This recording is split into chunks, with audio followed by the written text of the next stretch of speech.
Make me earn it. It's wonderful to be here. What Indira didn't tell you is that this lecture series used to be called The Last Lecture. If you had one last lecture to give before you died, what would it be? I thought, damn, I finally nailed the venue, and they renamed it. So, in case there's anybody who wandered in and doesn't know the backstory, my dad always taught me when there's an elephant in the room, introduce them. If you look at my CAT scans, there are approximately 10 tumors in my liver, and the doctors told me 3 to 6 months of good health left. That was a month ago, so you can do the math. I have some of the best doctors in the world. So that is what it is. We can't change it, and we just have to decide how we're going to respond to that. We cannot change the cards we are dealt, just how we play the hand.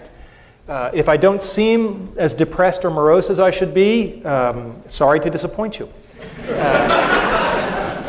And I assure you, I am not in denial. It's not like I'm not aware of what's going on. My family, my 3 kids, my wife, we just decamped. We bought a lovely house in Chesapeake, Virginia, near Norfolk, and we're doing that because that's a better place for the family to be down the road.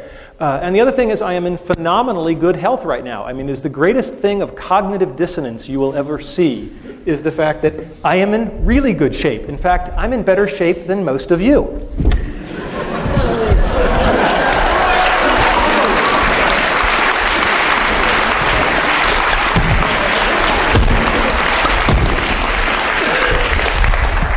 So anybody who wants to cry or pity me can come down and do a few of those, and then you may pity me. All right, so what we're not talking about today, we're not talking about cancer, because I spent a lot of time talking about that, and I'm really not interested. If you have any herbal supplements or remedies, please stay away from me. And we're not going to talk about things that are even more important than achieving your childhood dreams. We're not going to talk about my wife, we're not talking about my kids, because I'm good, but I'm not good enough to talk about that without tearing up. So we're just going to take that off the table. That's much more important. And we're not going to talk about spirituality and religion, although I will tell you that I have experienced a deathbed conversion. I just bought a Macintosh.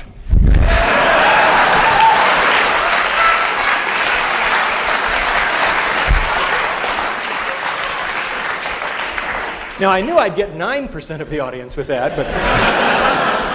All right, so what is today's talk about then? It's about my childhood dreams and how I've achieved them. I've been very fortunate that way.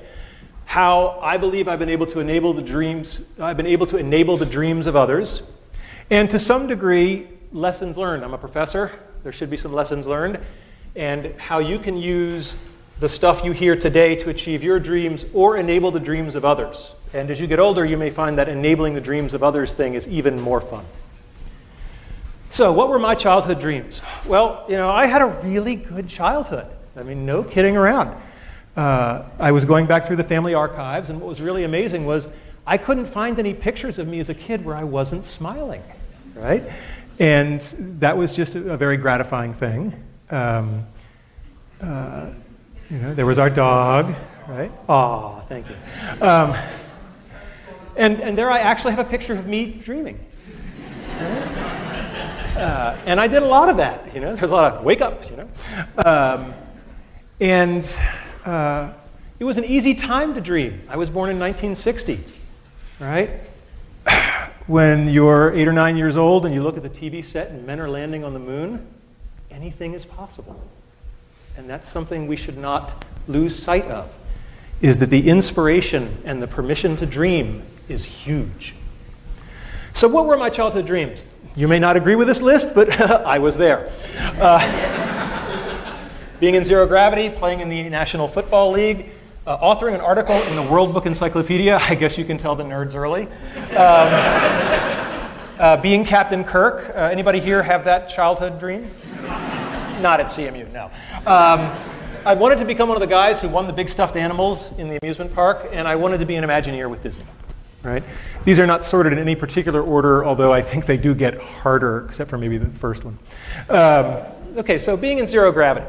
Now, it's important to have specific dreams. I did not dream of being an astronaut, because when I was a little kid, I wore glasses, and they told me, oh, astronauts can't have glasses. And I was like, I didn't really want the whole astronaut gig. I just wanted the floating. So, and as a child,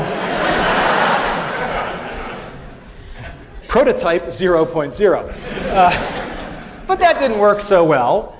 And it turns out that NASA has something called the Vomit Comet that they use to train the astronauts. And this thing does parabolic arcs. And at the top of each arc, you get about 25 seconds where you're ballistic, and you get about a rough equivalent of weightlessness for about 25 seconds. And there is a program where college students can submit proposals, and if they win the competition, they get to fly.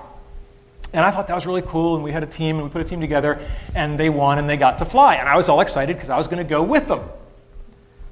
And then I hit the first brick wall, because they made it very clear that under no circumstances were faculty members allowed to fly with the teams. I know, I was heartbroken, right. I was like, but I worked so hard. And so I read the literature very carefully, and it turns out that NASA, it's part of their outreach and publicity program, and it turns out that these students were allowed to bring a local media journalist from their hometown.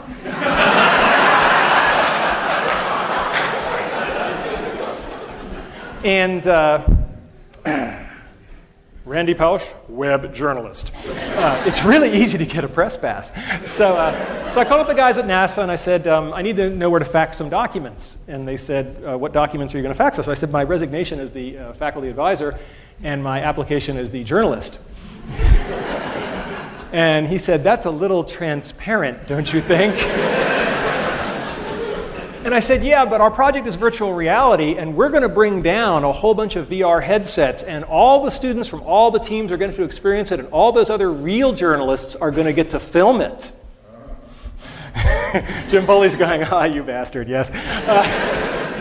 And the guy said, here's the fax number. So, and indeed, we kept our end of the bargain, and that's one of the themes that you'll hear later on in the talk, is have something to bring to the table, right? Because that will make you more welcomed. And if you're curious about what zero gravity looks like, hopefully the sound will be working here. It's on. All right, go get him, Mozzie. This is fantastic. It's just amazing. It's nothing like I expected. We are having a great There I am. I don't think any of us have bad so far. This is awesome. You got one, Mozzie, that's good.